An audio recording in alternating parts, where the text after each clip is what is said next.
매수 타이밍을 계속해서 늦춰서 내년이 아니라 내후년 하반기 정도를 생각을 하셔도 늦지 않다. 전국에 3개월 연속 이 상승을 했다라고 이제 총평이 나와 있어요.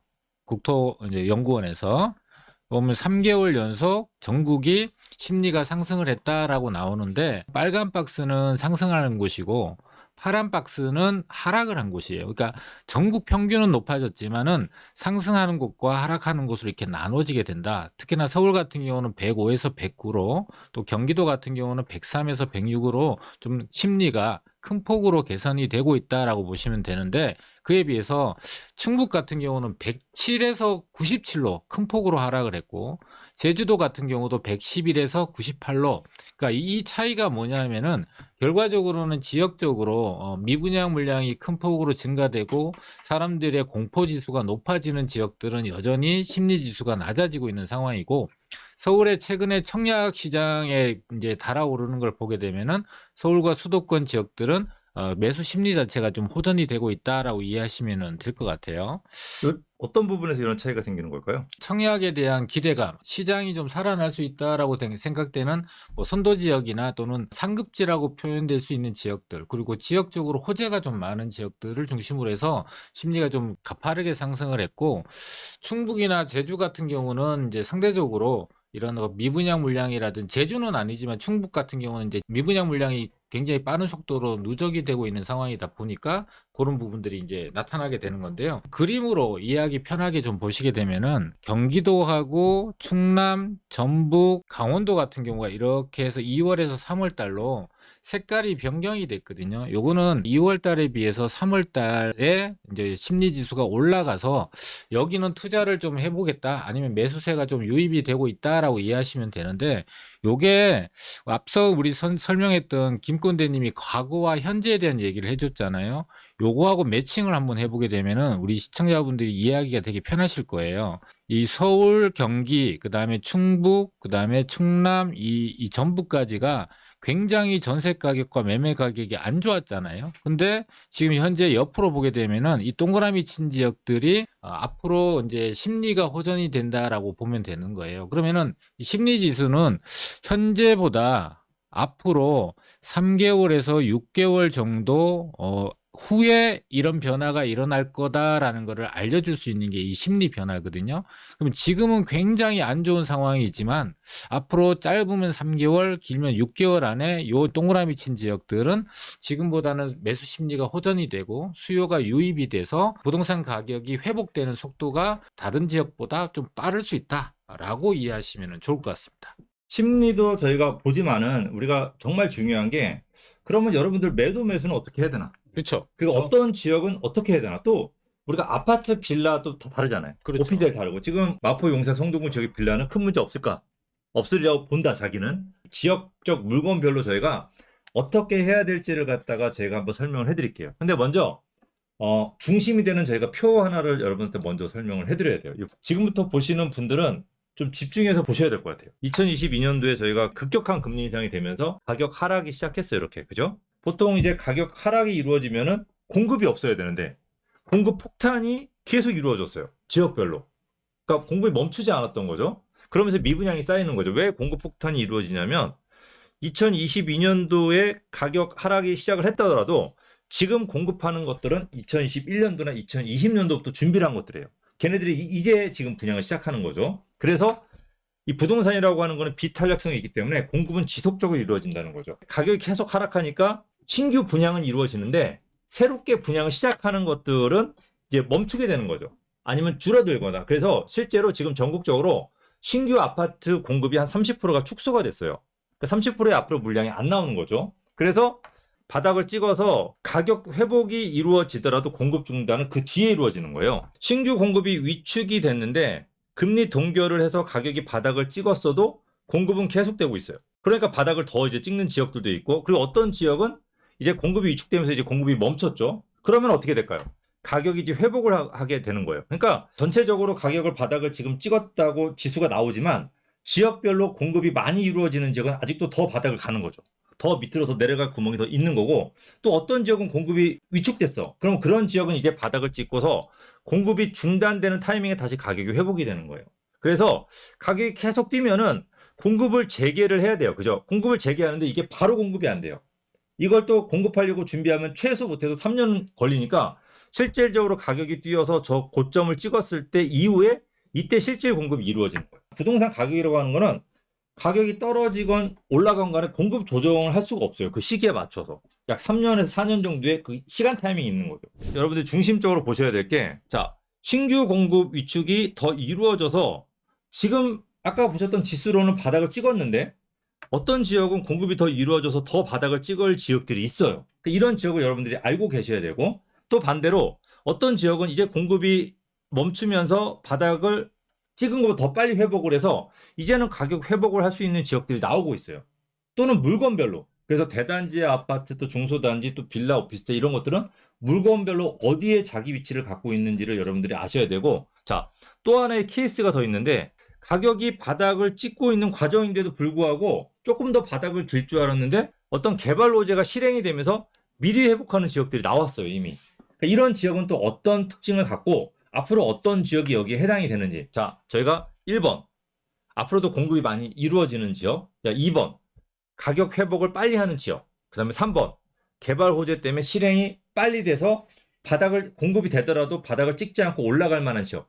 이 세 가지 케이스를 여러분들한테 예를 들어서 하나씩 설명을 해드리도록 하겠습니다. 자, 조금 어려운데 이제 뒤에 여러분들이 우리 이꾼대님, 권꾼대님의 설명을 들으시면 조금 확실하게 이해가 되실 겁니다. 첫 번째 해당되는 공급이 많이 이루어지고 있지만 앞으로 내년과 내후년에 공급 물량이 더 많이 쏟아진다면 지금 가격보다 가격이 더 빠질 수 있잖아요. 그렇죠. 그렇죠? 그러면 지금 가격이 제일 비싼 가격이 되고 내일 나오는 물건이 더 싸고 모레 나오는 물건이 더 쌀 수 있는 그런 지역들은 지금 투자하면은 우리 시청자분들이 위험하겠죠. 그렇죠? 그렇죠. 대표적으로 이제 대구 지역이 그런데요. 대구 같은 경우는 원래 입주 물량이 굉장히 많았어요. 이거는 이제 분양 물량이 아니고 입주 물량을 중심으로 해서 설명을 드리는데, 원래 입주 물량이 많았고 그래서 이 입주 물량이 소화되는데 시간이 더 걸리는데 내년에도 필요한 물량보다 훨씬 더 많은 거예요. 그러니까 내년의 물건까지는 원래보다 가격이 더 쌀 수 있다. 그래, 대구 지역은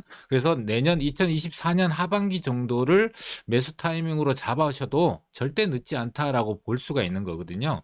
그리고 천안 같은 경우는 올해보다 내년에 입주 물량이 더 많은 거예요. 2024년 그리고 2025년까지 물량이 계속해서 시장의 가격 하방 압력을 키우다 보니까 가격이 더 싸질 수 있는 거니까 매수 타이밍을 계속해서 늦춰서 내년이 아니라 내후년 하반기 정도를 생각을 하셔도 늦지 않다. 그리고 경기도권 중에서 안양에 보면은 만안구라고 있거든요. 만안구는 원래는 입주 물량이 없는데 내년과 내후년에 물량이 엄청나게 쏟아져 나옵니다. 그래서 원래 가격이 많이 빠지지 않았다고 해서 여기가 탄탄한 지역이네라고 들어가면은 큰일 나는 거지. 내년, 내후년에는 이 입주 물량들이 쏟아져 나오면서 가격을 계속해서 낮출 수 있다. 이런 측면을 보실 필요가 있고, 안성시 같은 경우도 작년까지는 물건이 없었는데 올해 물건, 그 다음에 내년, 내후년까지 물량들이 쏟아져 나왔다. 그래서 요 네 지역 같은 경우는 전국적으로 오늘이 가장 비싸다. 자, 두 번째 지역은 금리 동결을 해서 바닥을 좀 찍고 공급 자체가 아예 중단이 돼 버려서 내년 내후년부터는 아예 입주 물량 자체가 사라지는 지역들 같은 경우는 더 빠르게 회복이 될 수 있는 지역이라고 구분할 수가 있거든요. 그런 지역은 조금 안전한 게 회복세를 계속 찍더라도 공급이 당장 되는 게 아니잖아요. 그렇죠. 지금 서울 같은 경우도 공급을 중단하는 데가 되게 많았거든요. 맞습니다. 그런데 여기가 만약에 서울이 가격이 회복하더라도 그거에 맞춰서 하려고 그러면 지금 준비해도 한 2년은 걸리잖아. 그렇죠. 빨라도. 네네. 그러니까 이제 그런 타이밍이라고 보면 될 것 같네요. 그렇죠. 그래서 대표적인 곳이 이제 서울이 나올 수가 있는데요. 서울 같은 경우는 25개 자치구 전체가 올해뿐만 아니라 내년, 내후년까지 입주 물량들이 계속 줄어들어서 2027년이 되게 되면 입주 물량 자체가 하나도 없는 상황이 만들어지게 되거든요.